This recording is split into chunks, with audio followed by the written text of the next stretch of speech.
Hi, I am Mary Kathleen Digoma, presenting to all of you. My assigned topic is all about prenatal diagnostic screening. Based on my research, prenatal testing consists of prenatal screening and prenatal diagnosis, which are aspects of prenatal care that focus on detecting problems with the pregnancy as early possible.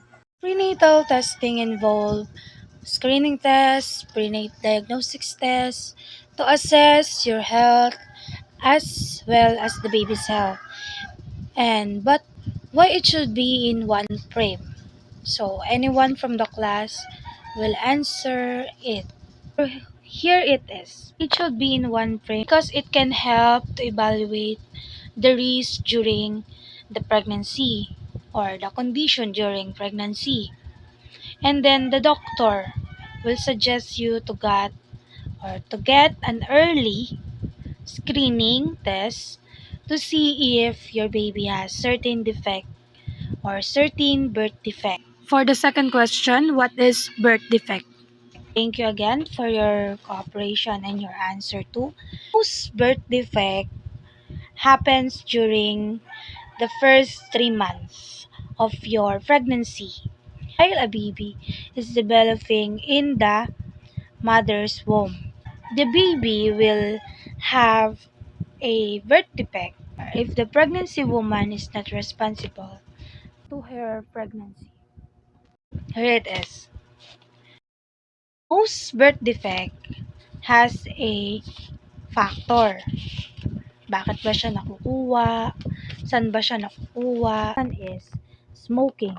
Second one is drinking alcohol. The third one is taking drugs during pregnancy. And then the fourth one, taking medicine without the permission of your doctor.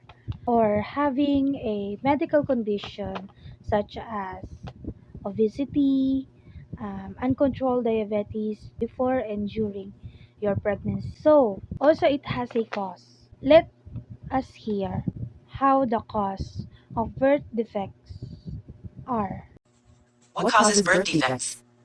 For some birth defects, researchers know the cause, but for many birth defects, the exact cause is unknown. Researchers think that most birth defects are caused by a complex mix of factors, which can include genetics. One or more genes might have a change or mutation that prevents them from working properly. For example, this happens in Fragile X syndrome. With some defects, a gene or part of the gene might be missing. Chromosomal problems. In some cases, a chromosome or part of a chromosome might be missing. This is what happens in Turner syndrome. In other cases, such as with Down syndrome, the child has an extra chromosome. Exposures to medicines, chemicals, or other toxic substances. For example, alcohol misuse can cause fetal alcohol spectrum disorders. Infections during pregnancy. For example, infection with Zika virus during pregnancy can cause a serious defect in the brain. Lack of certain nutrients. Not getting enough folic acid before and during pregnancy is a key factor in causing neural tube defects. So now, we all know the causes of birth defect based on the clip. Pero bakit ko nga ba ito sinama sa aking topic? Because birth defect can diagnose through prenatal screening. With the help of our doctors, facilities in our hospital, or even in our healthcare center, they will provide a screening test to all the women who got pregnant. Para din sa kanila, as a pregnant woman, you need to know the status of your baby in your womb. Mama!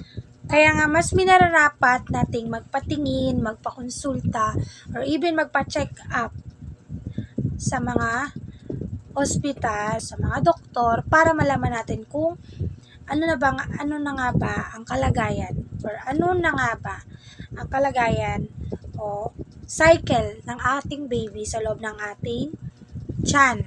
Kaya nga 'di ba may sinasabi na huwag magpakampante dahil hindi mo naman alam o hindi mo naman nakikita ang pagbuo ng baby mo sa loob ng tiyan mo. Which is, kailangan mo talaga siyang ipatingin sa doktor para malaman mo kung ano na nga ba yung cycle na meron ka.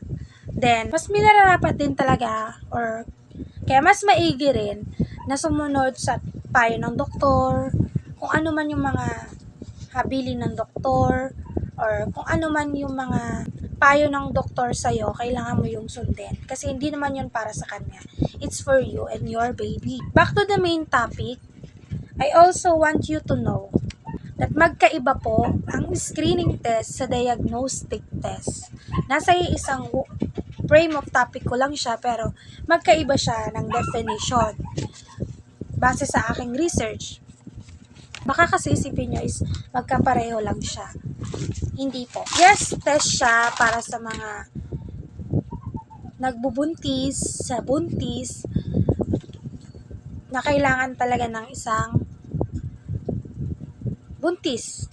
Ito, the main difference between screening test of diagnostic test and are screening tests used to detect disease early, or should I say screening test is used to detect disease early, while diagnostic test is used to establish the presence or absence of disease. So for what? Is for asymptomatic individuals that particular has a higher risk of developing disease. So if the patient will go to screening test, it rather the result will indicate a high or low probability disease. So it can detect early as much as possible, then it can cure by the medication prescribed by the doctor. Then diagnostic test is for individual who have symptoms to establish a diagnosis, or a symptomatic individual with a positive screening test. So in that case, the result of a test will more likely to provide a defined diagnosis from what kind of condition of a person based on their assessment or based on their symptom or sign. So now we already know the differences between screening test and diagnosis test. Screening test is for detecting and the diagnosis test naman is for establishing the disease. Now, the similarities of these two is ginagawa siya sa test ng isang doktor para sa isang pregnant woman. Sa pamamagitan ng pag-ultrasound, pagkuha ng blood pressure, measuring your womb, looking for the heartbeat of your baby, gamit yung mga test. Pag nagawa na yung mga ultrasound, yung pagtetest sa'yo na ginawa ng isang doktor, doon niya sasabihin sa'yo if meron ba talagang abnormalities yung baby mo based on the result of your test. So, kaya kailangan talaga ng prenatal testing.